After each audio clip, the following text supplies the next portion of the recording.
Good afternoon, everyone. Just a few things. Thank you, sir. Just a few things at the top, and then I'll get right to your questions. First, let me start with a brief update on the status of the Joint Logistics Over-the-Shore Capability, or JLOTS, that we're establishing in support of humanitarian assistance efforts with USAID and other partners. As my colleague Sabrina Singh briefed on Tuesday, the construction of the two portions of the JLOTS system, both the floating pier and the Trident pier, or causeway, have been completed and are currently positioned offshore at the port of Ashdod, awaiting final movement. While I'm not going to provide a specific date, we expect these temporary piers to be put into position in the very near future, pending suitable security and weather conditions. In the meantime, the motor vessel Sagamore departed Cyprus today, loaded with humanitarian aid for transloading onto the motor vessel Roy P. Benavides, which is currently off the coast of Ashdod, to begin the process of staging humanitarian aid. And once the floating pier and the Trident pier are in position, this will allow for the Benavides to transload the aid to logistics support vessels and delivery, while the motor vessel Sagamore is back in Cyprus to enable loading of additional aid. And as you are aware, this is a complex operation which requires close coordination with many partners. The United States is joining an international community-backed effort led by USAID with support from the United Nations, the World Food Program, the Republic of Cyprus, other partner nations, and the IDF to expand the delivery of humanitarian assistance via a maritime corridor to the people of Gaza. We're grateful for the continued partnership and cooperation of all involved in this important effort, and we'll be sure to keep you updated as the JLOT system becomes operational. Switching gears, Secretary Austin hosted German Federal Minister of Defense Boris Pistorius today here in the Pentagon for a bilateral meeting to discuss ongoing efforts to support Ukraine in their fight against Russian aggression. The two leaders also exchanged views on the upcoming 75th anniversary NATO-Washington summit in July and addressed broader security issues to include challenges in the Indo-Pacific region and our nation's mutual commitment to global stability and NATO's strategic goals. A full readout from the meeting will be posted to the DoD website later today.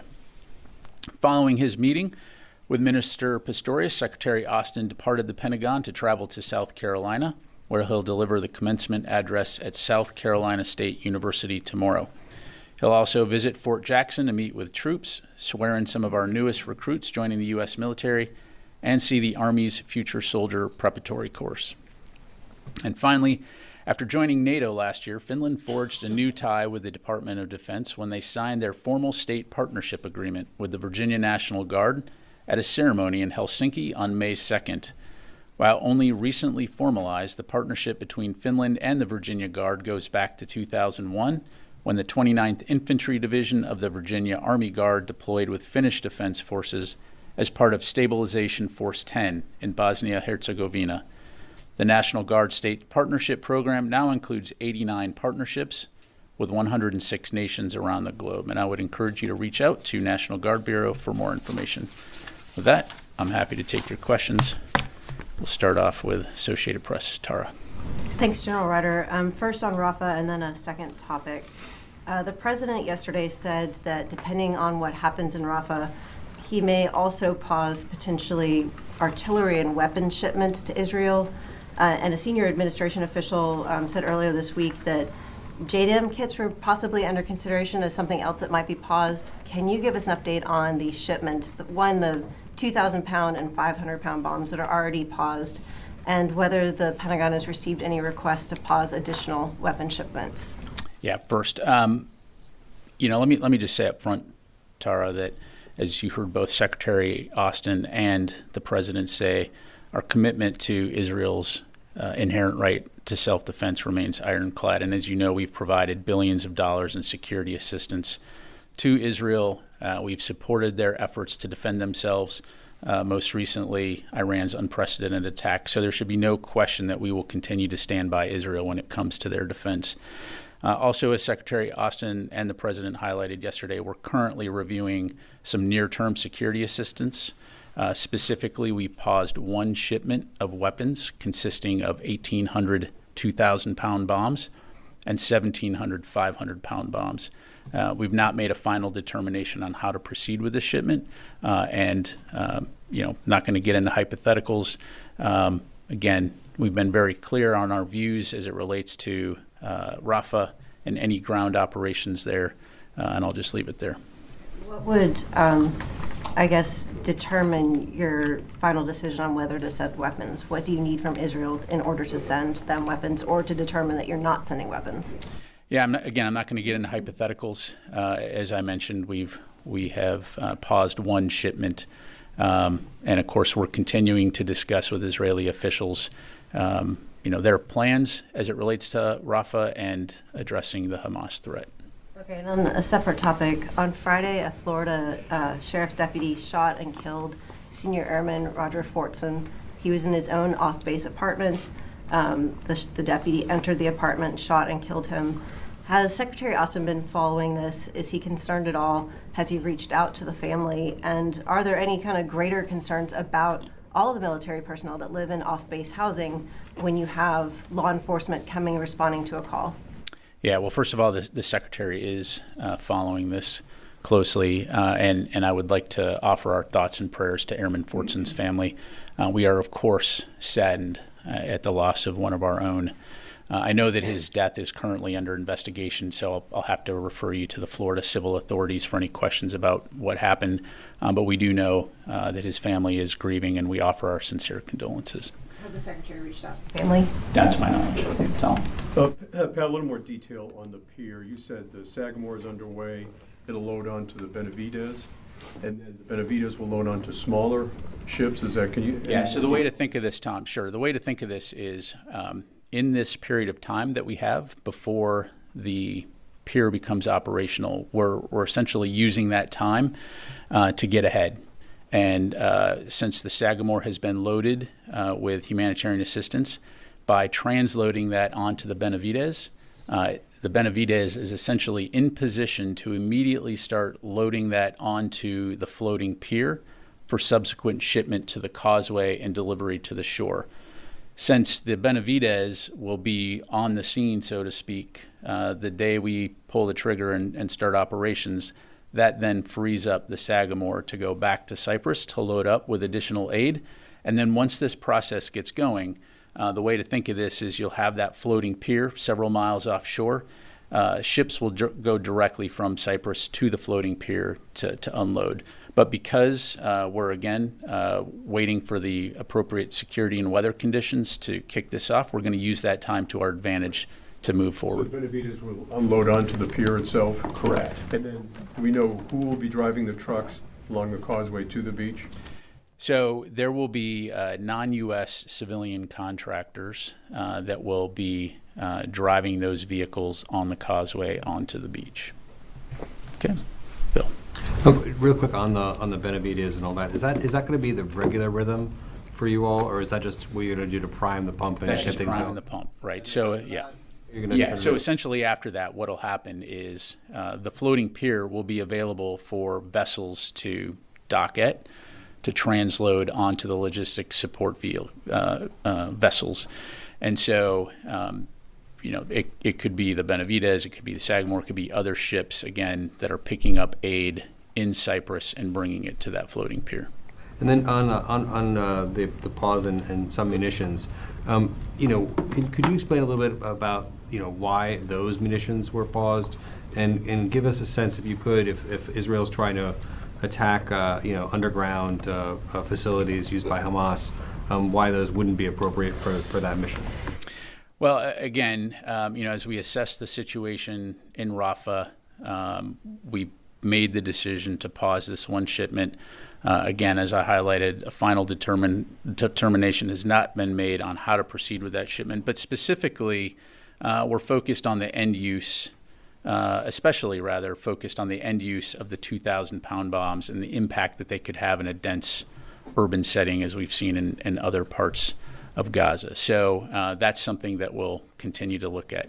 Now, again, looking at the broader context of the U.S.-Israel relationship, as I highlighted, we're going to continue to support Israel and its defensive needs in terms of the capabilities they need to defend himself. So again, we're talking about one shipment consisting of those 2,000 pounds and 500-pound bombs. Thanks. Pat, just quickly on the 2,000-pound bombs, can you say the last time there was a shipment of the 2,000-pound bombs to Israel? I don't have that information to provide, Tom. Thank you, General. So yesterday the President acknowledged that Palestinian civilians have been killed by U.S.-provided weapons. Do you have a number of how many or assessment of how many civilians were killed by these weapons, and does the Secretary feel any moral obligation to kind of make that assessment? I don't have a number, Fadi. Again, as we've said from the beginning, the loss of any innocent lives in this conflict are tragic. We've been very clear from the start with our Israeli partners that we expect that they will employ any capabilities we provide them in accordance with the law of armed conflict and international humanitarian law. And that has been a consistent and steady conversation that we've had with them from the beginning, and it continues to now. So again, as they contemplate how they will approach Hamas in Rafah, we certainly have provided our thoughts on how to best do that to take civilian safety and humanitarian assistance into account, and we'll continue to have those conversations. You're talking about expectations. However, as you just mentioned before, that one of the consideration about the 2,000-pound bombs is the density of the population in Rafah and how they were used before in other locations by Israel. Why didn't you restrict before the use of these bombs, knowing that Gaza is one of the most densely populated areas in the world? And were you expecting something different? Was it a mistake not to restrict the use of these bombs in Gaza? Well, look, a couple things. First of all, again, we've been very consistent from the beginning in terms of how we believe that Israel should approach addressing the threat of Hamas, about the importance of precision in going after Hamas. And we've also been very clear that more needs to be done to ensure the safety and security of civilians, innocent civilians in Gaza. And I don't have to tell you, again, the challenging environment here with an adversary that, again, embeds itself amongst the civilian population. That said, we absolutely do not want to see innocent lives lost in this tragic conflict. So again, we're going to continue to consult with Israel as they look at how to address Hamas in Rafah, and we will continue to do what we can to not only ensure that civilian safety is taken into account, but also look at how we can continue to get humanitarian assistance, whether it's by land, sea, or air, to help the people of Gaza. One follow-up. This is technical. Is there any interest in the Pentagon to look into how many civilians were killed by U.S.-provided weapons? Look, Fadi, right now there's an ongoing conflict between Hamas and Israel, and we understand the complex and dynamic nature of that conflict. So our focus right now is on getting humanitarian assistance into Gaza, also continuing to ensure that Israel has what it needs to defend itself. And again, I'd highlight just several weeks ago when they were attacked by Iran in an unprecedented air attack. So those threats are real. And at the end of the day, what we're all working toward, alongside many partners in the international community, is a situation where Israelis and Palestinians can live next to one another in peace. There can be security and stability in Gaza and the region. And again, we'll continue to work toward that. Let me go to Chris. Thanks, Pat. Just quick clarification on the munitions. These are just purely the dumb bombs themselves, not any associated guidance kit that may come along with it. Yeah, thanks, Chris. I appreciate the question. I'm just not going to be able to get into more specifics on the package itself. Well, but I mean, presumably part of the issue is the nature of these weapons being unguided, causing damage. Again, I'm not going to get into more specifics. Yeah, I mean, you know how these systems work, right? You have bombs, which are essentially dumb bombs that you put JDAM kits on, but as it relates to this particular shipment, I'm not going to get more specific on the details of that beyond what I've already provided. Let me just go to the phone here real quick. Washington Post, Miss Urine. Hey, Pat. Thank you. I have a couple questions. First of all, could you speak to the DoD assessment of what impact, if any, the pause in these particular weapons will have on Israel's ability to continue its campaign, or anything about what you guys think the impact will be, or maybe there will be no impact? And then I have another question. Yeah, so I appreciate the question, Missy. I'm not going to get into assessing Israeli military operations and their readiness and potential impact on operations. Again, I think as we've highlighted, as we see the operations being conducted in Rafah, and as we assess those, the decision has been made to pause this one shipment. So I won't go beyond that. And your follow-up? Yeah, so my other question is related to what Kirby said earlier at his gaggle about how, the United States is hoping that Israel doesn't launch a full-fledged offensive into Rafah City, but that the U.S. will continue to work with Israel on other things, including sealing the border between Gaza and Egypt, and also helping Israel target leaders, including Sinwar, that the U.S. is doing on an ongoing basis, he said. And so I'm just wondering if you could provide any more detail on those two activities, since they're military activities, like what exactly is happening vis-a-vis trying to make the border more secure, and then on the targeting front, because it's a little bit confusing about the targeting, because I thought the U.S. was not providing targeting assistance. Yeah, thanks, Missy. To be unfortunately unsatisfying, I'm not going to have more details to provide, other than, again, broadly speaking, we understand and support Israel's right to defend itself. And of course, as an important partner and ally, we're going to continue to consult with them, as we have been from the beginning, on how best to do that. But as it relates to those specifics, I don't have anything to provide beyond what Mr. Kirby already passed along.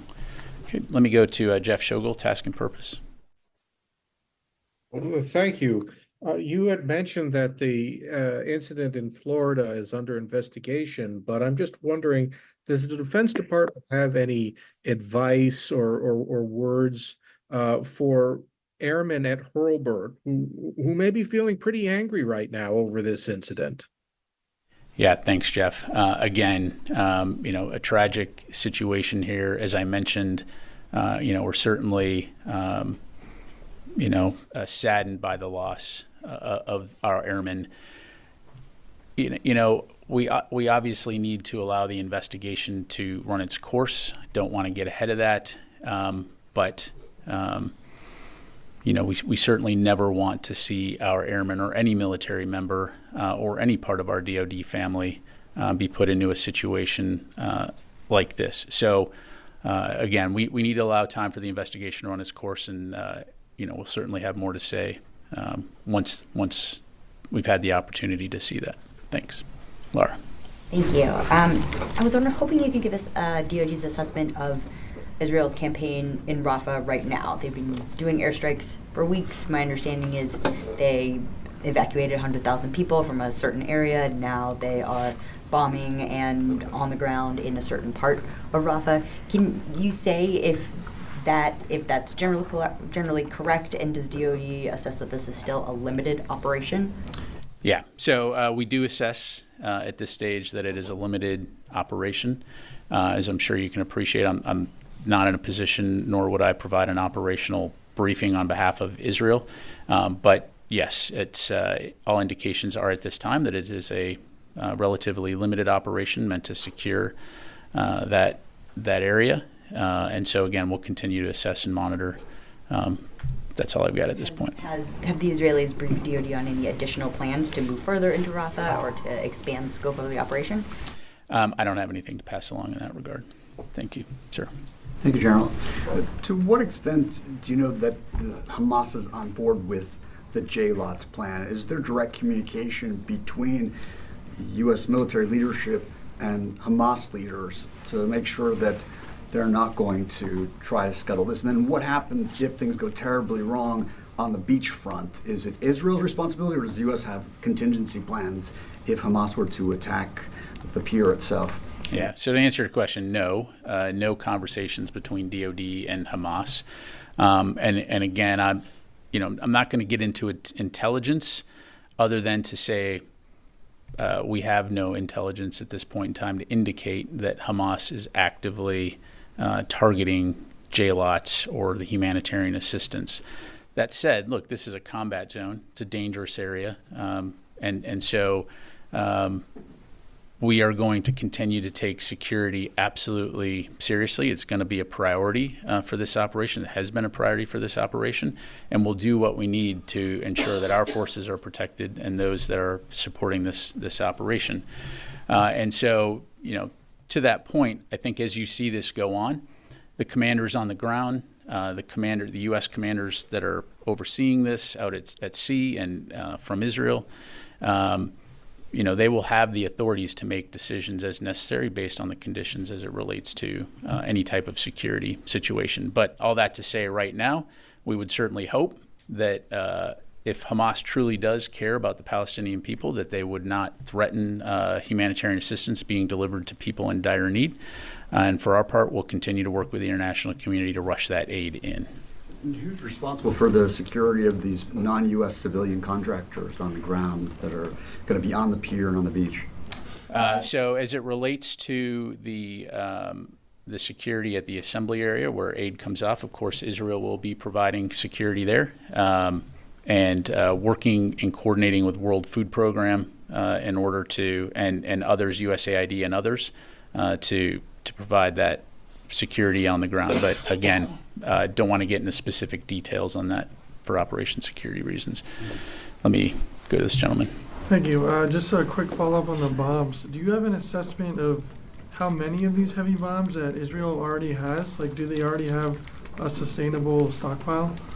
Yeah, I'm not going to get into the weapons inventory of a partner country. I'd refer you to them to talk about their inventory. Just a quick follow-up on Rafah. You mentioned, sorry, on Rafah, sorry, I forgot what I was going to say. That's okay. I can come back to you. All right, let me go to Wafa from Al Hurra. Thank you, General. General, can you please tell us what's your definition of a large-scale operation in Rafah, or what would the Pentagon consider acceptable in terms of the number of casualties resulting of such operation? And I have another question. Yeah, thanks, Wafa. So look, I'm not going to paint out hypothetical scenarios as it relates to Rafah. I think you have to take a step back and look at what we're talking about here. You've got more than 1 million people condensed into a relatively small area, and doing any type of large-scale military operation within the confines of that area present significant risks to the civilian population there, which has already been put in a very, very challenging situation. And so our focus has been on communicating with our Israeli partners on the fact that we both agree that Hamas needs to be defeated, and that we understand that Hamas has elements within Rafah, but to do it in a way that takes the safety of civilians into account as they conduct those operations. And so again, as we have observed this limited operation so far in a portion of Rafah, we're continuing to assess that, and in the meantime have paused that one shipment of weapons. And then, I'm sorry, you had a follow-up? Yes, Mr. Kirby today talked about alternatives to defeat Hamas without the need for the alternatives that do not require large-scale invasion. Can you please talk a little bit about these alternatives? I'm sorry, Wafi, you're coming a little bit broken. Talk about what? Alternatives to defeat Hamas that do not require large-scale invasion. Gotcha. So look, these are things that we've talked about in the past in terms of sequencing, right? So the evacuation of civilians from the battle space to a degree where you don't have the large grouping of people that could potentially be impacted by this. It's ensuring that when you have evacuated those people, that they have access to food, water, sanitation, shelter, and then, of course, approaching the Hamas threat in a precise manner, counterterrorism style, as you've seen us and the Israelis do elsewhere in the past. So those are some examples. Okay, we come back to the room here, Janie. Thank you, General. Two questions. South Korean President Yoon Suk-yeol said at the press conference yesterday that he would not provide lethal weapons to Ukraine. Does the United States still want 155 millimeter artillery shells and offensive weapons supports from South Korea? Well, look, I'll let the Republic of Korea speak for itself when it comes to what they feel comfortable with providing to support Ukraine. As you know, the ROK are an incredible ally, and they certainly have provided assistance, non-lethal assistance to Ukraine, and support the broader effort to deter and prevent Russian aggression in Ukraine.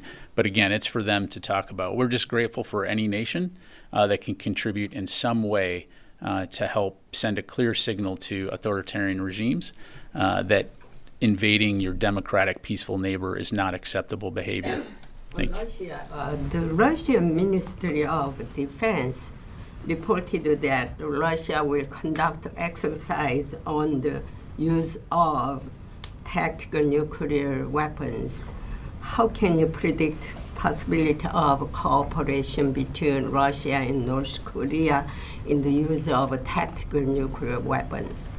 Well, look, I talked about this before. I've seen that reported in the press, and I would just say, again, it's irresponsible, reckless, saber-rattling that is dangerous given the current climate, international security environment climate. I'll just leave it at that. Constantine. Thanks, Pat. On Senior Airman Fortson, can you say whether the Defense Department or the Air Force is assisting or with the investigation? I'd have to refer you to the Air Force. Again, as I understand it, the Florida civil authorities are investigating, but I'd refer you to the Air Force for any more questions on that. Eunice. Thank you very much, General. The fact that the president said that U.S. bombs were used to kill civilians in Gaza is pretty striking. Does that mean that the Israeli military campaign has somehow made the United States complicit in any of that? Is that why the Biden administration is now saying we don't want any part of that in Rafah? Is that why? Well, look, I'm not going to speak for the president. I think, again, we've been very clear from the beginning that after Israel was attacked by Hamas on October 7th, and again, I think it's important to remember that 1,200 people killed, over 250 hostages taken, half of whom are still being held. And it's important that no one forget that fact, that Hamas is still holding these individuals hostage. Our focus has been on supporting Israel to defend itself from attacks by Hamas, and so that they can defend their people and prevent another October 7 from happening. At the same time, as this conflict has progressed, we've seen the unfortunate impact that it's had on the civilian population in Gaza. And again, we've been very clear that we do not want to see innocent civilians killed, whether they be Palestinian or Israeli. And so we've been working very closely with the international community to get humanitarian assistance into Gaza. We've been working to ensure that Israel has the ability to defend itself, but we also recognize the fact that more needs to be done to safeguard civilians in the battle space. And so, again, we'll continue to work toward that. I can have one follow-up. If the president makes that determination that U.S. bombs are killing civilians anywhere, any country that you supply those weapons to, does that determination come from the Department of Defense to the White House? And if so, what's the standard procedure with that said country?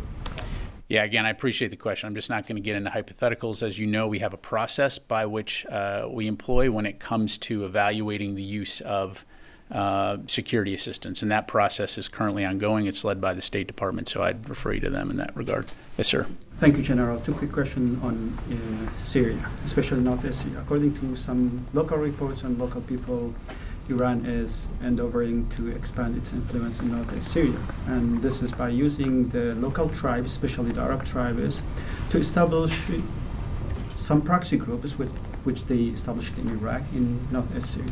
So is that something that concerns you, or have you ever noticed this? And is there, this is concerns you, or has any raised eyebrows in Washington?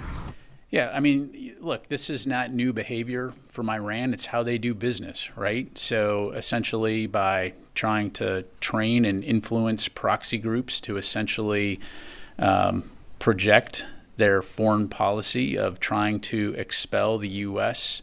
And other partners from the region in order to be able to do whatever it is they want to do unchecked. And so, of course, that's something that we continue to keep an eye on. And I think it's important that from a U.S. perspective, when it comes to the Middle East region, we respect the sovereignty of the countries that we work with, unlike some of these proxy groups which have embedded themselves into the region. And when it comes to ungoverned spaces like Syria, we're going to continue to stay focused, number one, on the Defeat ISIS mission, but we're also going to maintain awareness of broader regional threats as we work with allies and partners to keep an eye on it, and again, to prevent potential future situations whereby our forces, our citizens, or importantly, our allies and partners are threatened. Last question, as you spoke of the ISIS, according to the security officials in northwest Syria, the ISIS activity has been increased in the past 5 months. And what one of the security officials said that the ISIS slowly but surely growing stronger. And in the recent day, they killed a member of the SDF. So what's your assessment on that, especially on the ISIS activities, and how do you going to help the SDF to prevent the resurgence of the ISIS? Yeah, well, again, the international coalition to defeat ISIS still exists today, and we continue to work closely with the international community to address the ISIS threat. As it relates to Iraq and Syria, ISIS is by no means what it was 10 years ago. And that's a good thing. That said, to your point, we can't rest on our laurels, and we need to continue to work together to prevent a resurgence of ISIS in that region.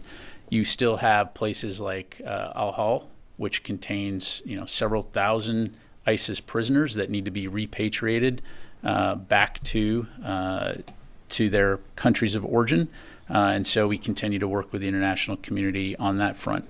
When you look more broadly in terms of ISIS around the world, in places like Africa or Afghanistan, you do see ISIS starting to gain some traction. And so this will continue to be something that's very important from a counterterrorism standpoint, and a threat we need to continue to take seriously. Thank you. Yes, sir. Thank you, General. So 2 questions. One on Syria.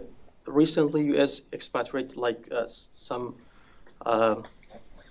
prisoners from Al-Hol camp, and there are 11 people, and one is a non-U.S. citizen. So how does count?